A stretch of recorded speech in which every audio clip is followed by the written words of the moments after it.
హల్లెలూయా. భూమి మీదకు దిగి రావటమే కాదు, గోల్గొతా కొండలు, కల్వరి శిలువలు. స్తోత్రం హల్లెలూయా. ఇదిగో సహోదరులారా, అజ్ఞాన కాలములో పాపములో పట్టబడిన మానవుని కొరకు రక్తము సిందించబడింది. పరిశుద్ధ రక్తం, పరిశుద్ధ రక్తం సిందించబడింది.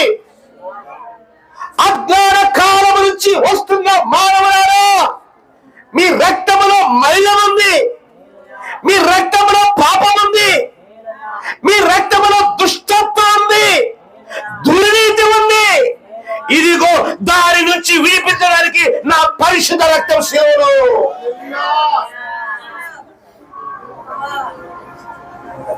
హల్లెలూయా. అర్థమవుతుందా? అర్థమవుతుందా మీకు? అర్థమవుతుందా? అర్థమవుతుందా? విజయ్ కుమార్ అర్థమవుతుందా? మీ పాపములకు ప్రాయశ్చిత్తం సిలువలో. స్తోత్రం హల్లెలూయా.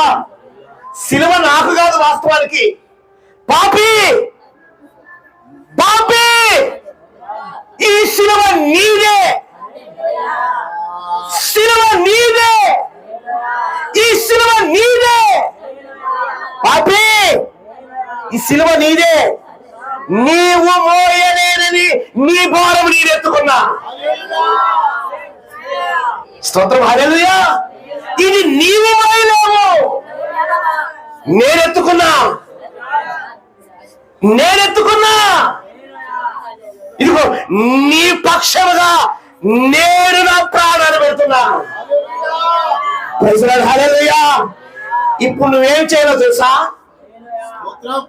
కొంచెము నీ స్వయం ఉపేక్షించి, నీ స్వయం విడిచిపెట్టి, నీ ప్రాచీన స్వభావం విడిచి నన్ను వెంబడించు. స్తోత్రం హల్లెలూయా. ఎందుకంటే నువ్వు మోయవలసిన భారం నేను ఎత్తుకున్నా. హల్లెలూయా. అది నేను భరించా. వస్తావా? వస్తావా? ఇదిగో నిన్ను పిలుస్తున్నా, వస్తావా?